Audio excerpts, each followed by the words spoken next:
Yo guys, ito lang yung ulam natin ngayon guys. Ito yun, no. Kalabasa guys, kalabasa. At siyempre partner yan ng sausage. No, guys, ayan, no. Lulutuin pa natin yan. Ayan na guys, yung partner natin guys. Yung partner natin sa ating ginisang kalabasa guys. Hasbog yan. Yung ginising na guys, oh. Ayan, no.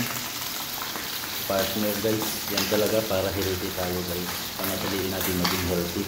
Ito palang kalabasa na ito guys. Tsamba-tsamba lang yung luto nito. Tsamba-tsamba lang. Kasi alam naman natin hindi tayo marunong magluto kaano.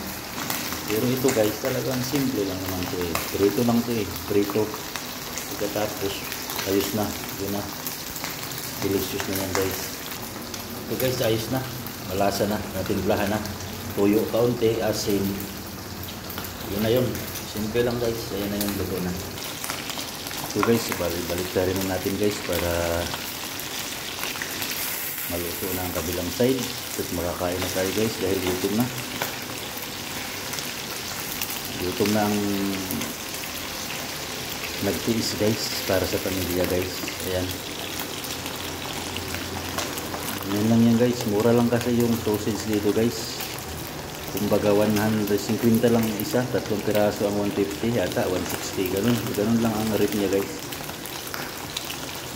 Hiniwa-hiwaan natin lang para maluto pati ilalim para masarap talaga siya guys. Ayan, diba? Kabilang side na naman guys. Tapos guys, kainan na guys. Yun lang simpleng buhay namin dito guys. Hindi madali pero diskarte lang. Ganyan lang talaga sa buhay, diskarte. Shout out pala dyan sa mga kapwa ko OFW. Diskarte lang para mabuhay. Diba? Sarap, diba? Yan eh.